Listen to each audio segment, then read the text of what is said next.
DaySide with Linda Vester starts right now.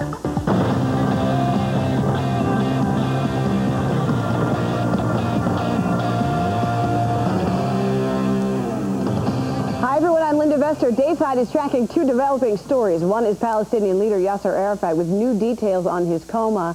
We're going to take you live to his hospital in France. Meanwhile, 0 hour approaching in Fallujah. U.S. forces pounding away for many hours now at terrorist targets to soften it up. What you're looking at right now is night vision pictures in Fallujah itself. We're going to take you there live very shortly. What we're going to do, though, is start in Baghdad, where reporters are getting an overview of the situation. John Cookson is there live. John? Yeah, hi there, Linda. The battle for Fallujah just hasn't started yet. When it does, it's going to be street to street. It's going to be bloody. I think you've got some night vision there with U.S. Marines. They'll lead the battle to retake the city from rebel hands. They're facing up to 6,000 hardcore militants who've been digging in. And Linda, all day today, the U.S. military has been sealing off the city from the outside world. An Iraqi woman was shot dead in a car she was traveling in when it tried to move through a checkpoint without stopping, and they paid the consequences, I'm afraid, of doing that. But however, the Marines say that they are ready. Let's hear from some of them now. We're here for the long run. We're not going to back away no matter what they do. The Marine Corps has got a job to do, and we're going to do it. Will it cause us to maybe slow down our attack a little bit because we have to take into account all these kinds of obstacles as far as booby traps? Yeah. But will it cause us to not be able to complete the mission? Absolutely not. During the assault, U.S. Marines are hoping to take this man, Abu Musab al-Zarqawi, either dead or alive. There's a $25 million price tag on his head. Meanwhile, a U.S. soldier has been killed by a roadside bomb near Balad today. That's north of Baghdad. And 2 U.S. Marines have also died in Al-Anbar province, but the military is releasing no details on that incident. Members of the Black Watch Regiment are mourning the loss of 3 colleagues in an ambush by militants, but they say they're resolute about their mission of sealing off possible militant arms supply lines in an area south of Fallujah. And just staying with Fallujah, Linda, a senior U.S. Marines commander said tonight there's been nothing like the battle that they're anticipating at Fallujah since 1968, when Marines retook Hue during the Tet offensive. So that gives you some idea of the scale of the operation ahead. Linda. John Cookson live in Baghdad. John, thank you very much. Now straight to Fallujah itself, where the Washington Post's Jackie Spinner is embedded with the 1st Marines. She's on the outskirts of town. Jackie, first let me just ask you what you're seeing around you, because we've been hearing how U.S. jets have been, softening up the area for about the past 12 hours or so. So what's it like? Yeah, we've been hearing the sound of the warplanes and the gunships pretty consistently over the last several days. Once again today, we heard the sounds of the bombs hitting the city. This is clearly an outpost that is getting ready for an offensive. We don't know yet when that offensive might begin. That will be up to the interim Iraqi Prime Minister, but this is clearly an outpost that is preparing for battle. When you say preparing for battle, what are you seeing around you that leads you to believe that? Well, I'm seeing both Marine and Army units preparing their weapons, getting their vehicles ready for a potential assault. There's staging that's happening all over the area, and there's a feeling in the air, as well as just conversations from Marines and soldiers here, that they're getting ready for something to happen. Jackie, we have been hearing about reports there on reports of attacks on the outskirts at some of the U.S. bases. What have you seen some of that activity around you? There have been attacks on the outskirts of the cities. There have been clashes between both American forces and the insurgents. That's really nothing new. Those sorts of battles have, and on a miniature scale, have been happening for many weeks here. They have intensified, and I think that that's just a sign that the insurgents and the American forces both feel that something is coming very quickly. Do you have any contact there, and for that matter, to the soldiers and Marines at that base? Do they have any contacts with the locals in Fallujah? Yes, they do. There aren't really any negotiations that we're aware of going on between the military and the insurgents inside, but there is a little outpost set up just outside the city where the Marines and the Navy Seabees have contact with the civilians. This is the place where the civilians come both to make damage claims, to just simply interact with the military, and where the contractors come to pick up jobs for school projects and water projects and things that are still happening outside of the cities, not inside the city, but certainly on the outskirts of the city. Jackie, is it possible to know whether there are any locals who are not, who are non-combatants? Are there any of them left in Fallujah, or have they all now left? What we're hearing from our people inside the city is that many of the citizens, the residents of Fallujah have fled. In fact, what we're also hearing is a good number of the foreign fighters who have been holed up in the city have also fled, potentially to stage a battle in Baghdad, in the capital. I don't think that anyone is really going to know who's in the city and who's fighting until they actually get in there. When you say you're hearing that some insurgents have fled, hasn't there been a cordon around at least part of the city to try to keep that from happening? That actually just happened today. The U.S. troops cordoned off the city today, and over loudspeakers throughout the city, you could hear in Arabic being translated, telling people not to leave the city. Anybody under the age of 45 who tried to leave the city would be arrested by the authorities. Just one final question to help us with a sense of, atmosphere. But can you get a sense of the tension level around you and, how imminent things might be? I really can't give you an idea of the timing of the offensive. I can tell you from the Marines and soldiers that I've talked to, everybody here seems ready for something to happen. They want to get in there. They want to finish the job they say they started in April. And certainly there are residents of Fallujah who would like to have this resolved as well. The Iraqi government is eager to have this resolved, and we'll just have to wait to see what happens. As one of the embedded reporters, will you go actually physically into the city with the Marines? I will make that decision when it's safe for me to make that decision. Okay, fair enough. We just want to wish you luck and safety. Jackie Spinner of the Washington Post, thank you very much. Thank you. Okay. Now to a reporter who just got back from there, Phil Zabriskie, foreign correspondent for Time magazine. He also was embedded with Marines in Fallujah just a few weeks ago. Phil, welcome to you. You actually were with the Marines as they were staging sort of a rehearsal. What was it like? Well, what they did was the Marines, with also some Army units, came at the city from several different directions, but stopped short. They stopped at the city limits. And what they wanted to do was provoke a reaction and see and watch from overhead, with the overhead satellite pictures, watch what the people inside the city would do. And so in a way, I want to move over because people from the audience also have questions. So we've kind of been able to get ourselves in place so that we can kind of watch this from overhead as well when it finally happens. Right. They have constant overhead surveillance in Fallujah and some of the surrounding areas as well, with the satellite drones and whatnot. All right. I want to bring in some of the questions about, many of them are about, what the insurgents may know about this or be planning. Go ahead. I just wanted to know how well prepared the insurgents were. Do they have any intelligence on how they're getting ready for us, and where do they think Zarqawi is? They do have intelligence on the preparations. They've got pictures that show some defensive bunkers have been set up. I don't think they know exactly how the city would be wired, meaning the roadside bombs or mines that might be on, conceivably could be on every street coming in, because they've had time to do it. As far as Zarqawi goes, no one's really sure. I mean, no one that I spoke to is really sure. I've heard some people say he was in Fallujah. Others have said he's not. He could be in Ramadi or elsewhere further to the west towards Syria. When we look at how this may go, there is, for instance, there was a letter today that came out from the UN Secretary General Kofi Annan warning the United States, warning Britain that this may be bloody.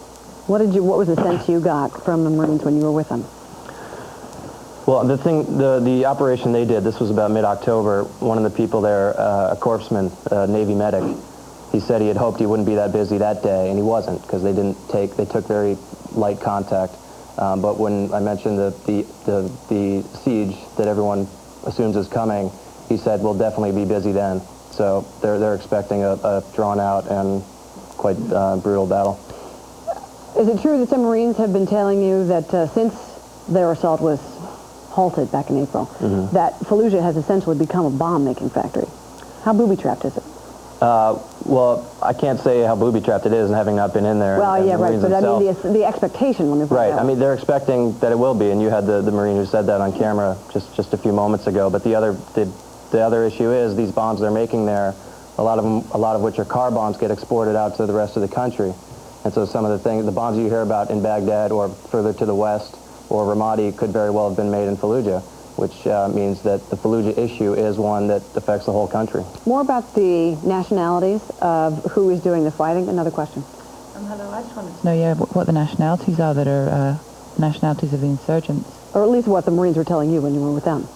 What the Marines and some of the diplomats in Baghdad were saying was that quite a significant percentage are Iraqi themselves, but also a mix of Middle Eastern and North African, Sudan, Egyptian, Yemeni, Jordanian, Syrian, quite a mix. Here's a question about psychology. I mean, for a lot of us, if we were told by the Prime Minister, by the leader of our government, give up the foreign bad guys and we'll save the town, we'd save the town. So what is it that, people in Fallujah won't do that? One of the big issues that Marines and soldiers are having throughout the country is that local populations are terrified. They're frankly far too intimidated to do anything. And they don't want to be, first, they don't want to be seen talking to Western reporters, and they certainly don't want to be seen talking to soldiers. Mm-hmm. Because they know that when the patrol comes through, if they go and talk to somebody, that patrol's going to go away, and then they'll be left vulnerable to guys who are willing to kill civilians and have shown that they will. Personal question, are you going back? I'm thinking about it, but right now leaning against it. Okay, Phil Zabriskie. Well, we're glad you're back right now and safely. Thank you very much. Phil Zabriskie, foreign correspondent for Time Magazine. Coming up next, Democratic strategists calling reporters together today in D.C., giving their theory on why they lost what they thought was a winnable election. And gay marriage bans were on the ballot in 11 states. All of them passed. So was this the issue that turned the tide against John Kerry? Two political insiders, fair and balanced, weigh in ahead on DaySide.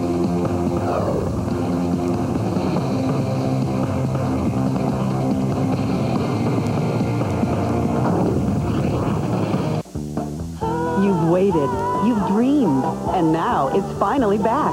Endless Shrimp at Red Lobster, the only time of year to enjoy all the shrimp you can eat. Don't miss Endless Shrimp right now, only at Red Lobster.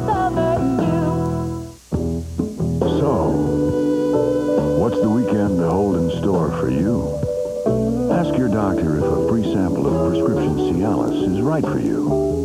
Cialis, are you ready? Are you making two mortgage payments, one for your first mortgage and one for a high-interest second mortgage? Would you like to combine the two by refinancing to a new low rate and end up with one low monthly payment? Just log on or call Ditech.com and apply for Ditech's flat fee home loan with no points. The total lender fee is just $395. There are no broker fees or no middleman commissions. Do it now before the rates go up. Ditech.com. Log on or call 1-800-DITECH-1. I run 2 miles a day. I work. I take care of my family, my business, myself. I fight for what I want. I never stop trying. I test. I test 4 times a day. I'm a daughter, a mother, a wife. I am a diabetic. I am a diabetic, and this is my meter. The AccuCheck Compact System. No strip handling, finger or forearm test. Faster results. The one with the drum. AccuCheck. Live life. We'll fit in. Tonight at 8, Powell, Ashcroft, Rumsfeld, Ridge. Who could be on the way out? We expose what key changes might be made to the president's key players. Enter the no-spin zone with me, Bill O'Reilly, only on the Fox News Channel. On election night, only one network swept the ratings.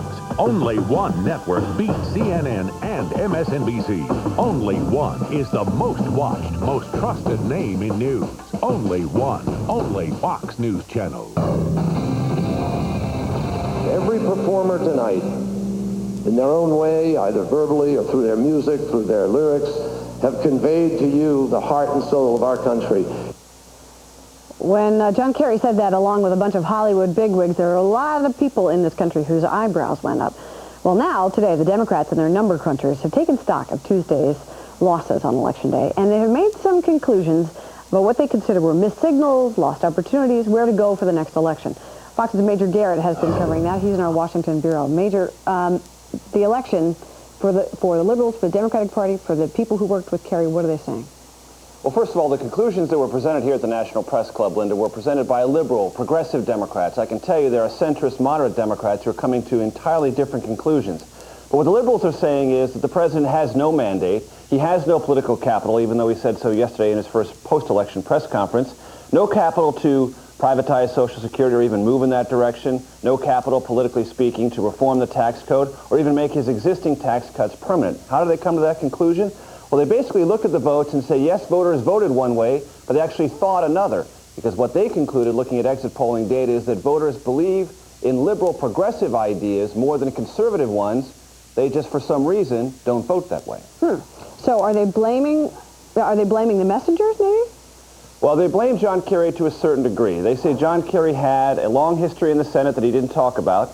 They also say that John Kerry did not articulate well enough the core Democratic ideas. But I don't need to tell you, Linda, you had no end of Democratic guests on your show before the election saying just the opposite. They said, A, John Kerry connected well, and they had a huge advantage on domestic issues. That did not manifest itself on Election Day. Nevertheless, these pollsters say it was Kerry's problem, not the issue. You know, there's so much talk about the Democratic Party and whether it now is out of touch based on the election results, out of touch with mainstream Americans. Based on what you saw at this gathering of these Democratic types today, do they want to accommodate? Do they want to kind of get in step with this, or do they want to fight it? Oh, they want to fight, and they want to use the Howard Dean model. And you could almost get the feeling that they would have preferred to have Howard Dean, a much more feisty and much more openly liberal progressive candidate than the one they had, John Kerry, even though most in that room would regard John Kerry as a lifelong liberal. What they want is a sense of aggressiveness about core Democratic values, and they say until that aggressiveness is carried forth to the American public won't buy it because they won't believe the Democratic messenger. They say clearly George Bush had a simple message, clearly he believed in it, and at the margins they say many American voters having to choose between Bush, who said what he believed and believed what he said, and Kerry, who they thought might have not believed what he said, they took the man who believed what he said. Very interesting. Major Garrett, thank you very much. Coming up next, did Bill Clinton really urge John Kerry during the campaign to stand up for bans on same-sex marriage? That is the word from Newsweek magazine as of today, and our political panel has a few things to say about that. Plus, the minute-by-minute watch on Yasser Arafat. We are live to the hospital in France as French doctors are now telling Fox new information. We'll have it for you ahead on DaySide.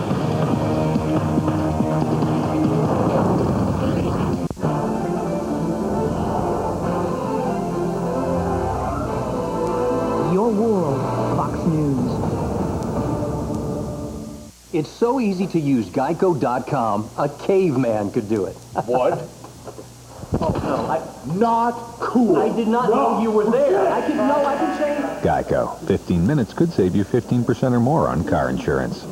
It's so easy to use. Geico.com. A caveman could do it. What's that supposed to mean? Do you hear that? That is really condescending.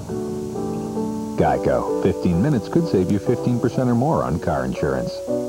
Last week I went on a big vacation with my best friend. We did a lot of driving cross country. We got the car of our dreams. Special delivery from the owner himself. We felt like we were kids again. Depend underwear fits great under my clothes. It's part of my travel gear. I don't have to worry about anything. Depend. I trust it. I absolutely trust it. For good health, I like to stay in shape. And speaking of shapes, check out the shape of our Craftmatic Adjustable Bed. Actually, if you're not in such great shape and suffer from any of these painful health problems, a Craftmatic bed with optional heat and massage may provide temporary relief. Even to the not-so-physically fit among us. Affordable? You bet. Our Craftmatic Model 2 costs up to 56% less than all these quality flatbeds. No kidding, up to 56% less. If you're concerned about the shape you're in, call toll-free and get this free Craftmatic catalog by mail. You'll also receive this special $200 off rebate certificate, good for $200 off the Craftmatic Model 1 bed of your choice. to receive everything free. Call toll-free. There's absolutely no obligation. Call toll-free 1-800-469-9944. That's 1-800-469-9944 toll-free. 1-800-469-9944. Power Internet terminals are the next generation of Internet kiosks, and you can own them. These public communications devices of the future can help secure your financial future now. Public Internet terminals like these are already everywhere in Europe.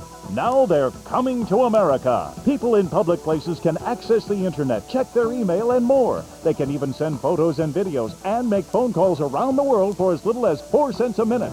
Your customers pay by cash or by credit card. Power Internet helps you secure high-traffic locations for maximum profits. Watch your income grow as you work just a few hours a week.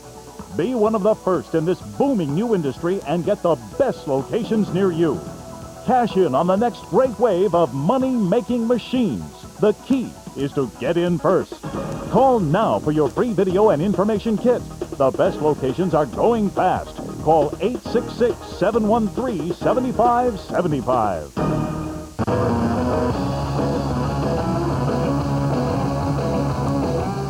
Something very interesting coming out of Newsweek magazine today, reporting that in the days leading up to the 2004 election, former President Bill Clinton urged John Kerry to publicly criticize same-sex marriage.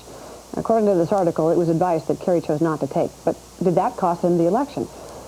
We thought we'd put that to our political guest. In this corner, Rick Lazio, former Republican New York congressman, and in this corner, Dan Gerstein, former communications director for Democrat Joe Lieberman. Hi, guys. Nice to see you.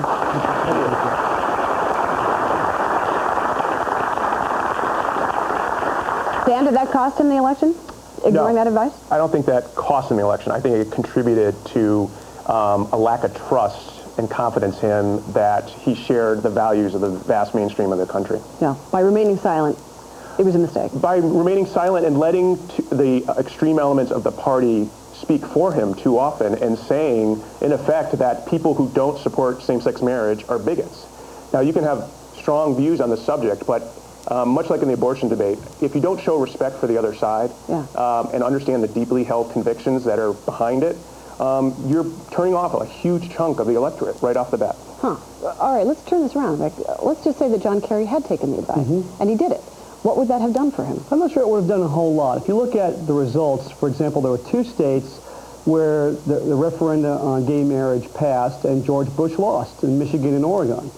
You look at other states, 45 of the 50 states, Bush performed better this time than he did in 2000, regardless of whether that was on the ballot. So there are many more things at play. You know, Bush taking 45% of the Hispanic vote, increasing his margins among women, married women, African Americans, almost across the board. Those are all major factors. I think something symbolic, like going out for a hunt, as John Kerry did right before, and that doesn't necessarily translate to people who are really hunters and pro-gun to say, all of a sudden there's been a conversion here and we believe in you. So it has a lot to do with credibility, your record, who you associate with, and I completely agree with Dan. I think one of the tactical areas of the campaign was to let some people on the fringes effectively speak for the party, and that helped define John Kerry, which was a mistake. Well, okay, so another thing that is in the news today is New York Senator Chuck Schumer, senior senator, is saying, I believe my colleague Hillary Clinton is going to be the front runner for the Democratic Party for 2008. What do you think? I mean, you competed against her. I'm probably the least credible person in America to talk about Hillary Clinton. Nonetheless, your opinion is valid, so we're asking. You know, my guess is that, listen, you know, she's a very tough competitor, tough campaigner, skilled politician. If you look at survey and poll numbers, she continues to dominate a large percentage of the Democratic vote. The big question for Democrats, which, you know, they're better to answer and Dan's better to answer than I am, is whether or not you go to another northeastern liberal who's got sort of a inclination to polarize to try and capture the South and the Midwest. I mean, what states would Hillary Clinton win that John Kerry lost in this election? Well, as a Democrat, Dan, I would expect you to say, oh, yeah, Hillary would be a good candidate. Some people might be surprised to hear that you say no. Well, I have tremendous respect for Senator Clinton. I think she's grown a lot in office. She's a strong leader. She's a very good politician. I think Congressman Lazio would agree. I do think, though, pre-9/11, she would be a very strong contender for the presidency. I think post-9/11, I think Congressman Lazio is exactly right. The number one thing that a candidate has to do right now is show that they're going to be strong on terrorism and they're going to keep the country safe. And regardless of the reality, the perception of Hillary Clinton is so strong, I just don't think at this stage she can convince people that she could stand up to the Republicans on that issue. Okay, so now let's project 4 years. If you could think of one thing you could say this will happen and it will affect every American in the next 4 years in President Bush's second term, what would it be? It's going to be Social Security. Modernizing, protecting Social Security. It's going to affect every American, every young American who doesn't believe it's going to be there for them. It's going to put their mind at rest for every senior, everyone who's near a senior. They're going to be able to rely on traditional Social Security. And my big hope is that you'll have some leadership on the Democratic Party that will cross the aisle and forge consensus, compromise. I think the president, this will be his signature domestic policy achievement for this administration. Dan, what's your prediction? Well, I will say on domestic policy, I think Congressman Lazario is exactly right, that Social Security is going to be the granddaddy of all debates because there's so much vested on both sides in terms of the attachment people have to Social Security. The stakes are going to be really high. I do think, though, that the unpredictable here is possibly going to be the biggest thing. Whether there's another terrorist attack, whether we go into Iran with a preemptive action, that has the potential to swamp anything we do domestically to change the politics of the country. Do you really think there'd be preemptive action in Iran? My sense is that the administration would like to avoid that. Yes, but there's no way to predict right now what could happen in the next 4 years. Okay. Gentlemen, thank you both very much. Thank you. Good to be on. Coming up next, the scramble in Israel and Gaza for the news that is expected at any moment, the imminent death of Yasser Arafat. DaySide is all over, live at the hospital in France where doctors are giving Fox new information. We'll take you there. Then Christians voted in huge numbers for President Bush, which leads us to ask, do they now have a list of things they want from the president in his second term? A top Christian leader says yes, and he's here on DaySide in just a moment. Last weekend, America fell in love with Ray. Ray is electrifying, inspiring, extraordinary. It's the one movie you must see. Yeah. Ray, rated PG-13, now playing. Cutting down on carbs, huh? Yeah. You know, you could be cutting down on fiber, too. But with these Metamucil capsules, you can get more of your daily fiber with 0 net carbs. Wow. Cutting carbs, keep the fiber with Metamucil capsules.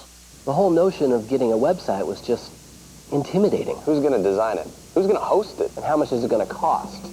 Introducing Website Solutions from Register.com. You can build your professional website and host it for as little as $4.95 a month. Getting your business online has never been more affordable.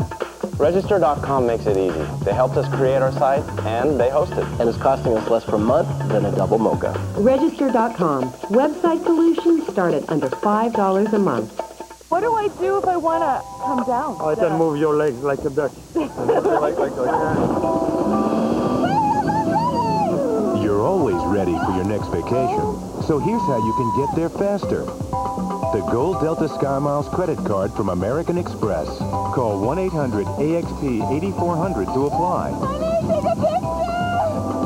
It's the card that gives you double miles at supermarkets, gas stations, and lots of other places you shop every day. So the miles can build up fast. It's beautiful! And if you call now, we'll give you 10,000 bonus miles the first time you use your card. That's almost half a free ticket right there. So call 1-800-AXP-8400 to get double miles plus 10,000 bonus miles. This is so cool. The Gold Delta Skymiles credit card. Your next vacation is closer than you think. 10,000 miles closer if you call now. Saturday, the aftermath of election 2004, the power plays and the power players. It's a breakdown of what happens next in Washington. Mort and Fred, the Beltway boys. Then, should election exit polls get shown the door? An in-depth look at the polls and their impact on media coverage. It's a special edition of Fox News Watch. Plus, all the biggest stories from around the country and around the globe. Get ready for the Fox Report. Only one network is the #1 name in cable news. Only one. Only Fox News Channel. Welcome back to DaySide. With Yasser Arafat said to be very close to death, Palestinian leaders from various competing factions are trying to show a unified front. Meanwhile, Dana Lewis is live at the Percy Hospital in France where Arafat is still on life support, getting new information from French sources. Dana? Hi, Linda. Lots of security around the Percy Army Hospital tonight and a lot of secrecy. I can tell you that Palestinian sources have been telling us here in Paris that Yasser Arafat is in critical condition. He is on life support and he is unable to breathe. Without those machines, we were expecting a very big news conference today, a briefing, and in fact, late this afternoon, we covered probably the shortest news conference I've ever covered. It was the spokesman of the hospital, General Christian Estrepo, who came out and he said that he was reading a communique that was agreed to and negotiated with the family, and all they said is that the state of health of Yasser Arafat is not worse and that it is stable. So it would appear that he is still on life support if you read into that. And the other thing you can read into that statement is that the family is trying to keep all of this secret and they are not releasing any details of this. Layla Shahid, the Palestinian spokesperson representative really in France, confirmed in a radio interview this morning that Yasser Arafat is in a coma. She claimed that Yasser Arafat is not brain dead because that has been widely reported in French radio and television in the newspapers here.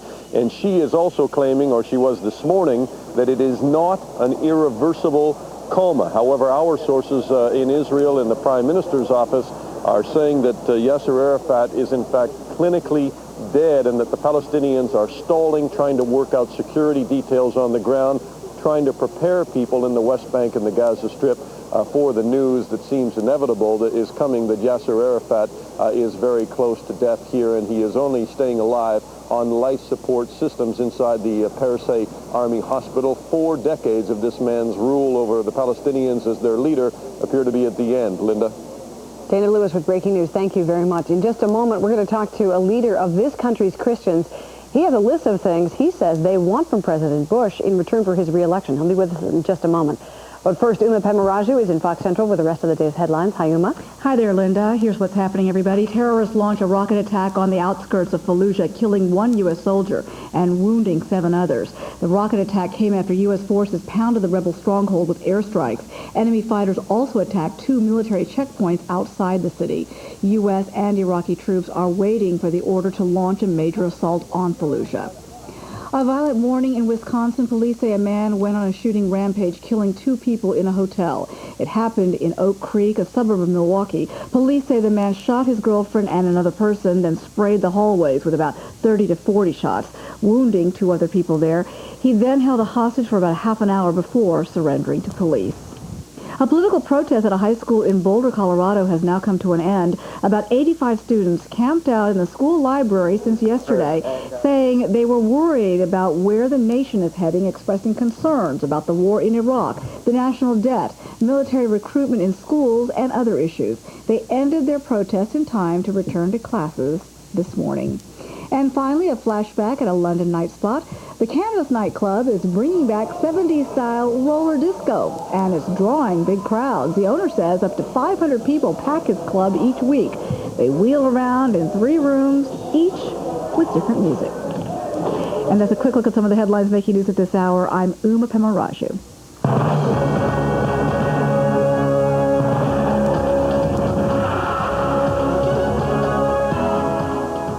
Some humorous breaking news here on the Fox News Channel and the political end. The Associated Press and now Fox News Channel are finally calling the state of the Iowa for President Bush in this election, just in case you're in suspense. The president just won Iowa.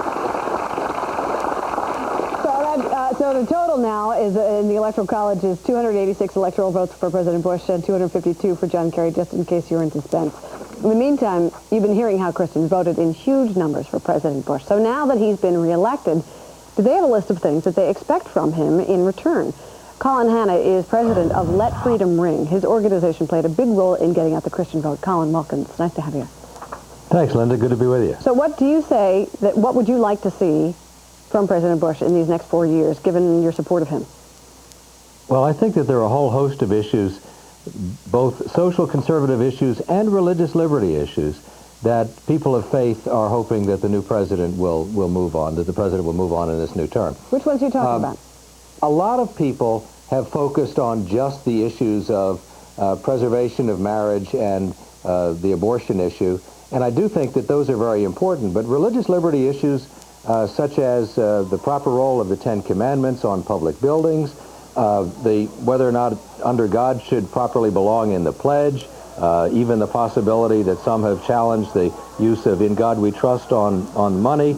Lots of those issues are also of great concern to people of faith. And those issues all have a way of intersecting at the Supreme Court. Many of those are issues that are already on their way to the court or conceivably on their way during the next 4 years. And one of the first decisions that the president will make after the election will probably be a nomination to the Supreme Court. And during the course of this 4-year term, he may well have 2 to 4, probably 3 or 4 additional appointments. I want to ask you about that in just a moment, but I also want to ask you about something. I heard that your organization did a nationwide survey of people. Was this after the election, after the vote? Yes, we did it on Election Day between noon Eastern and midnight Eastern, the later times being California interviews. And it was a national survey, and we asked voters who had voted that day how important the faith of the candidate that they had selected had been in their coming to that decision. And a very interesting divide occurs here. 69% of those people who voted for President Bush said that his faith was an important factor in their decision to support him, whereas 49% of those who supported Senator Kerry said that faith was basically no factor at all. Okay, I want to get back to your talk about the Supreme Court, justices on the Supreme Court. When you talk about getting conservative justices in there, there was a woman in our audience who just asked point blank, does this mean that Roe v. Wade will be overturned in a second Bush administration? I think that kind of prognostication is premature at this point. Here's what's really important. What's important is appointing Supreme Court justices that will begin to restrain the judicial activism which we have seen, which is contrary to the American public, contrary to the Constitution, restoration of the proper separation of powers at the federal level, strict interpretation, some honoring and respect for the original intent of the Constitution. Those are the issues which are the top-line issues, rather than a specific position on a specific issue. Okay, 10 Commandments. What do you want to see in terms of, in the public, in the public sphere? I was actually involved in a 10 Commandment case in Chester County where we were challenged by the ACLU and the Free Thought Society of Greater Philadelphia for maintaining a bronze plaque on the outside of the Chester County Courthouse for 80-some years. And we won that case. We won that case in part on the grounds of historic preservation, but in part upon the grounds that the original intent of the First Amendment is not to drive all aspects of our religious heritage out of the public square. The original intent of the First Amendment is simply to prevent the establishment of a state church. And it has been stretched and stretched and stretched to the point where it now no longer resembles the original intent. And those are the kinds of rollback decisions that I think we're hoping to see across the country. Since you were so active personally in getting at the Christian vote for this president, have you made your wishes known to the White House? Not directly. During the campaign, we were strictly observant of the anti-coordination privileges or requirements of the new campaign law, and therefore we had no communication whatsoever. But I think in due course, when people appreciate the extent to which Let Freedom Ring was helpful, particularly in the state of Ohio, that opportunity might present itself. Colin Hanna, president of Let Freedom Ring, thank you very much. Thank you, Linda. Coming up next, it was the shot heard around the world. Remember that?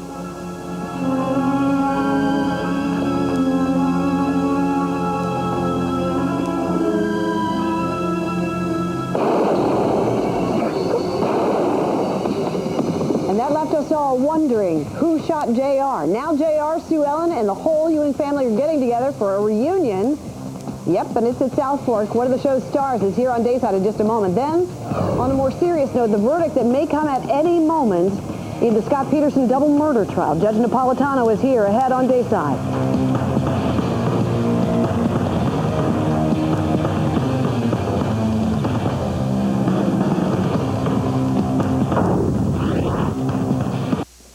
No matter what kind of business is behind your door, Jana King cleans it. From hotels, housekeeping, to hospitals, even schools and universities, and of course, offices. Jana King cleans just about everything, including my personal favorite. I never get tired of this one. Open the door to clean. Jana King, the king of clean. Gutter Topper, the gutter protection solution. Beautiful. The clean lines and colors add curb appeal to any home. Safe. No more clumsy ladders or dangerous reaching and stretching. Gutter Topper eliminates the need for gutter cleaning forever. Strong. Independent testing proved Gutter Topper can withstand hurricane condition wind and rain. Gutter Topper. Beautiful, safe, and strong. Call now for a free estimate and demonstration of the unique Gutter Topper gutter protection system. Life. Technology. Dell can build a PC that'll help you get more out of both. There's never been a better time to get a Dell. Right now, for the unbelievably low price of just $399 after mail-in rebate, you'll get this Dimension desktop featuring the Intel Celeron processor. It's everything you want in a PC for less than you ever dreamed. Plus, get a free DVD upgrade. Notebooks start at just $699. It's only a click or call away. Get more out of now with Dell. Dell PCs use Intel Celeron processors. Tonight at 10, it was a bitter and hard-fought trial with both sides claiming a victory. Now, could this high-stakes waiting game be coming to an end? And where does the jury stand? I'm Greta Van Susteren. Join me on the record only on Fox News Channel. This weekend, it's a complete wrap-up of Election 2004. Team Washington has political insight, in-depth analysis, and the fallout as the president prepares for a second term. Only one network is the true channel of political record. Only one Fox News Channel.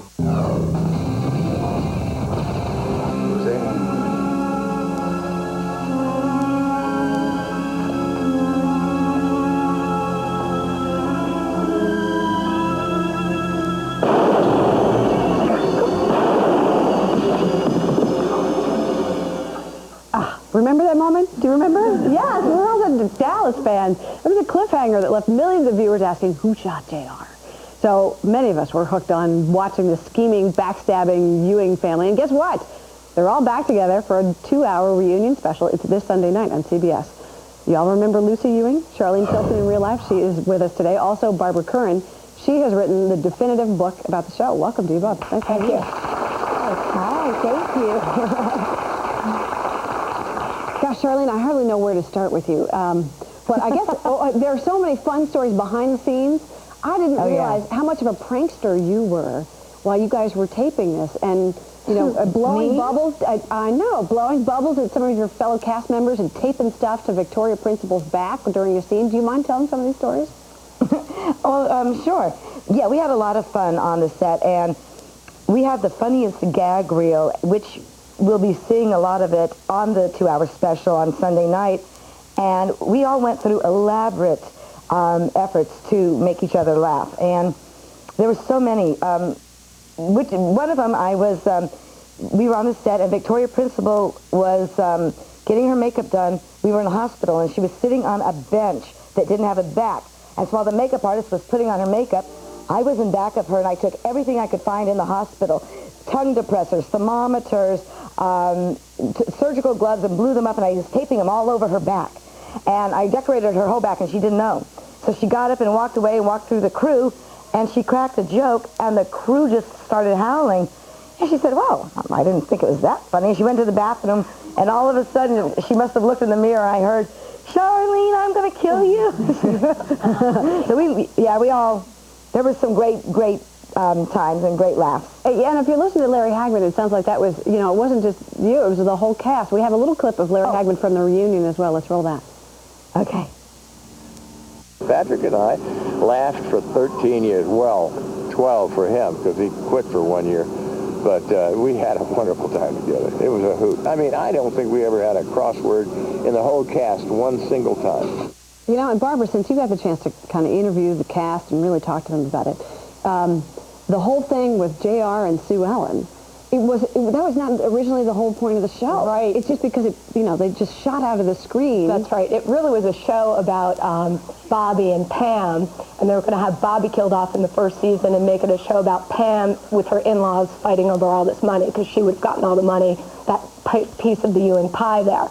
But JR was such a great actor. He just stole the show. They had such great chemistry together, and it became more and more about him.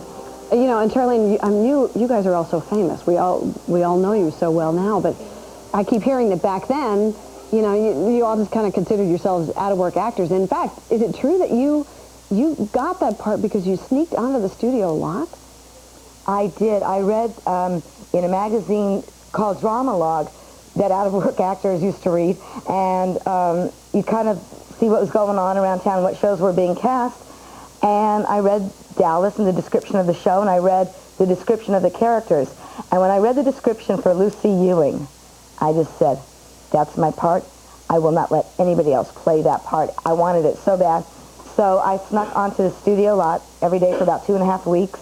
I had already worked. I had done Happy Days, oddly enough, with Henry Winkler, who is Henry Winkler and his partner, Michael Levitt, are our co-producers with myself on this project, on this 2-hour special. So, yeah, so that was fun. I snuck onto the lot and got the part. What did begged them to read me? Then clearly, I mean, obviously, they even had another actress, and you just completely stole it from her.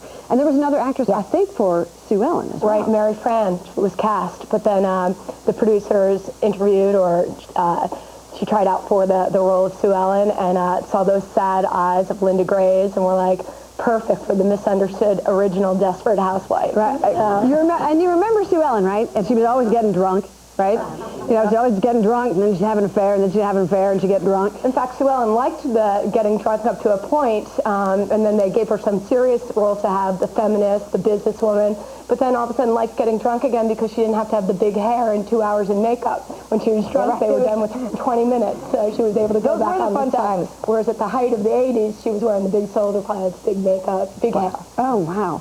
And Charlene, you know, when you were doing all of your racy, you know, scenes in the haystacks and all that sort of stuff, and you would come off the set, I guess what people didn't know is that sometimes when you were shooting, it was really cold in Texas about that time. It was freezing.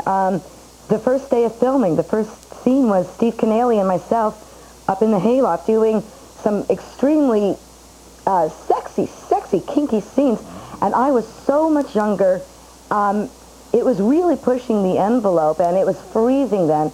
But we did a lot of things that pushed the envelope. My character was engaged to marry a young man named Kit Mainwaring, who was the son of another very wealthy Texas oil family who was gay. And he was fighting being gay. He really wanted to try not to be gay, to please his family, but he couldn't do that. And that was 25 years ago. That had never been done on television. And they handled it beautifully. That was my favorite storyline for Lucy. Wow. And then she also got into drugs. She was raped. Lucy had an abortion. These were things, like I said, 25 years ago that you didn't see on television back then. We really dealt with some heavy-duty material and had fun at the same time. Right. And in real life, you were working, and you became a mom. You were just working nonstop. And it was, you know, your life on screen, we all thought, wow, you know, who are these racy people? And in reality, Barbara, the whole cast was just working. They were working like dogs. They worked really hard. 357 episodes over 13 years. Can we pull up the before and after photos? This is Dallas back then. Let's see if we got it. Yeah, back then. Nice hair, Charlene. Wow. Is that all yours? Big. Oh, yeah. It was all yours. You know, the bigger the hair, the closer to God. Okay, now the after. This is the reunion picture. There you are. Wow.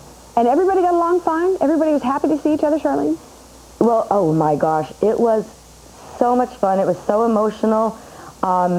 We just laughed and cried, and never in the 13 years of doing the show, a crossword, never, no ego problems, no divas. It truly was a unique experience. I understand that not every set works that way, but boy, it was amazing. We all got along so well. And we've got in the special, we've got Larry Hagman's private home movies. We've got the gag reel, our mistakes, the bloopers. So it's a real intimate look. When I kind of came up with this idea, and I called Henry Winkler about it, that's what I wanted, a real intimate look at the making of the show, the behind-the-scenes things, and our own personal recollections and memories. And the special is incredible. It's beautiful. We can't wait to see it. It's Sunday night. 9 p.m. in most places, but check your local listings on CBS. Charlene Tilton, thank you so much. It's really a pleasure. Thank you. Barbara Curran. Thank you. Coming up next, the reasons why there's a good chance jurors will render a verdict today in Scott Peterson's murder trial. There they are. That's a live picture. They are inside the courthouse in Redwood City, California. Judge Napolitano is in the studio ahead on DaySide.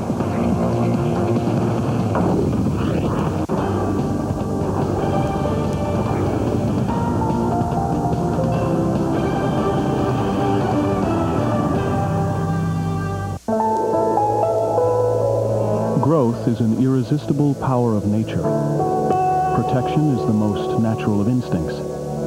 And it's only when these two forces work in harmony that we can truly discover all the richness of life. At Prudential Financial, we grow and protect wealth so you can discover all the richness of your life. Growth and protection at Prudential Financial. It just comes naturally. Attention Medicare recipients. Are your breathing troubles holding you back? Enjoy the freedom of a small compact nebulizer or Med4Home's competitively priced inhalers. To talk about your breathing solutions, call Med4Home at 1-800-897-8862. We'll deliver breathing medications, inhalers, and portable nebulizers right to your door. Med4Home will even file the Medicare paperwork for you. So call now to speak to a pharmacy consultant. We're standing by to talk to you. It's the only home they've ever known. Don't go near any luau's. But they're going to have to leave it in order to save it. They're going to auction off Patch of Heaven. Now we all get eaten. Who would eat a chicken? They'll do whatever it takes to get back their home. This is going to be messy. We've got a farm to save. It's hero time. That was the best dang show we ever had. Walt Disney Pictures presents Home on the Range, rated PG. Now available on Dish On Demand pay-per-view. And madame, your $20 bill is now gone. Oh! Getting cash back with some credit cards can be a little tricky. Not with the City Dividend Card. Call now and you'll earn a full 5% cash back on the things you buy every day at gas stations, supermarkets, and drugstores. You'll also earn a full 1% cash back on everything else you buy. And getting your cash back is easy. There's no convoluted rules, no up-tos, no sleight of hand. Just cash back, without the struggle. Plus, call today and you'll enjoy 0% APR for 1 year on balance transfers. So what's stopping you? Call 1-800-403-2597 now and start earning a full 5% cash back at gas stations, supermarkets, and drugstores. The City Dividend Card. Finally, a card that makes getting cash back painless. So call now. How can a 50-year-old grandmother look this good? Simple. She strength trains with Bowflex. My results are very real. I lost 17 pounds in the first 5 weeks on my Bowflex. All it takes for great results is one simple workout done 20 minutes a day, 3 days a week. Own your very own Bowflex Extreme for no money down and payments of just $19 a month. If you want real results, you need a real Bowflex. Call us for a free DVD or video or visit us online today.